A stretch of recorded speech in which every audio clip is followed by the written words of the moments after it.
कल्पना कीजिए, आप एक विशाल महासागर के बीच एक छोटे से टापू पर अकेले खड़े हैं। चारों तरफ सिर्फ पानी, हजारों मील तक कोई आवाज नहीं, कोई जवाब नहीं। आप चिल्लाते हैं, लेकिन आपकी आवाज बस हवा में खो जाती है। और शायद यही हमारी असली स्थिति है। हम पृथ्वी पर नहीं, बल्कि ब्रह्मांड के एक अनंत अंधे महासागर में एक छोटे से नीले टापू पर खड़े हैं। पिछले 60 सालों से हमने अंतरिक्ष में सिग्नल भेजे हैं। बड़े बड़े टेलीस्कोप आकाश की गहराइयों में झांकते रहे हैं, लेकिन जवाब में क्या मिला? बस एक डरावना सन्नाटा। आज के इस 10 मिनट के सफर में हम उस रहस्य की गहराई में उतरेंगे जिसे विज्ञान भी पूरी तरह समझ नहीं पाया है। क्या एलियंस वाकई मौजूद हैं? क्या वे कहीं हमारे बीच ही हैं? और अगर वे कभी हमसे मिले तो क्या इंसानियत बच पाएगी? 1950 में एक वैज्ञानिक थे, एनरिको फर्मी। उन्होंने एक साधारण लेकिन डरावना सवाल पूछा। सब कहाँ हैं? अगर हमारी आकाशगंगा में 200 अरब तारे हैं और उनमें से सिर्फ आधे के पास भी ग्रह हों, तो सांख्यिकी के हिसाब से अब तक हजारों सभ्यताएं होनी चाहिए थी। लेकिन सच्चाई ये है, हमें आज तक एक भी पक्का सबूत नहीं मिला। इसी विरोधाभास को कहते हैं फर्मी पैराडॉक्स। तो सवाल उठता है, क्या हम ब्रह्मांड के पहले बुद्धिमान जीव हैं, या फिर हम आखिरी बचे हुए हैं?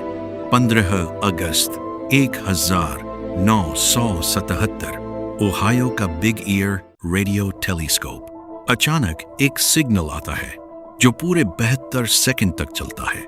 इतना मजबूत, इतना सटीक कि वैज्ञानिक जेरी अहमन ने प्रिंट आउट पर बस लिख दिया, वाओ, वह सिग्नल सैजिटेरियस तारामंडल से आया था और फिर कभी वापस नहीं आया। क्या वह किसी दूर सभ्यता का संदेश था, या फिर किसी ने हमें देखा और तुरंत खुद को छुपा लिया? वैज्ञानिकों की एक थ्योरी है, दी ग्रेट फिल्टर। यह कहती है कि जीवन का विकास कहीं न कहीं आकर रुक जाता है, जैसे कोई अदृश्य दीवार सामने आ जाती है। शायद हर सभ्यता अपने ही हाथों से खुद को खत्म कर देती है। परमाणु युद्ध, जलवायु परिवर्तन या फिर आर्टिफिशियल इंटेलिजेंस।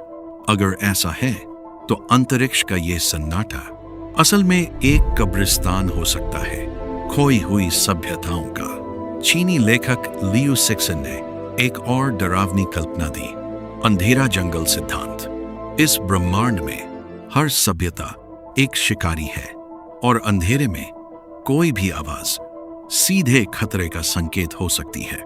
इसलिए सब चुप हैं, छुपे हुए हैं, और शायद हम अपनी रेडियो तरंगों से अपनी मौजूदगी खुद ही उजागर कर रहे हैं।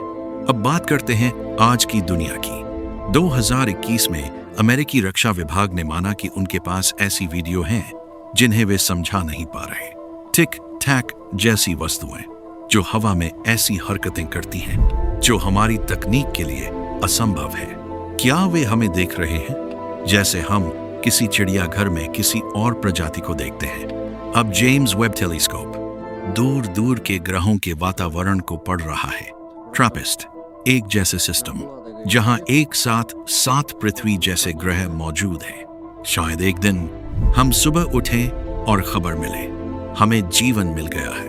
लेकिन वह जीवन कैसा होगा? क्या वे हमारे जैसे होंगे, या फिर कुछ ऐसा जो हमारी कल्पना से भी परे है? अब इस सफर की शुरुआत हमने एक सवाल से की थी, क्या हम अकेले हैं? और अंत में हमें एक डरावना और सुंदर सच मिलता है, अगर हम अकेले हैं तो हम इस ब्रह्मांड में एकमात्र चेतना है, और अगर हम अकेले नहीं हैं तो हमें अपनी सीमाएं और नफरत भूलकर एक होना होगा। क्योंकि जब हम आसमान की ओर देखेंगे तो हम हिंदुस्तानी, पाकिस्तानी या अमेरिकी नहीं होंगे। हम सिर्फ एक चीज होंगे, इंसान। सत्य कहीं बाहर है, या शायद हमारे बहुत करीब, बस हम उसे देख नहीं पा रहे। और याद रखिए, वे करीब हैं।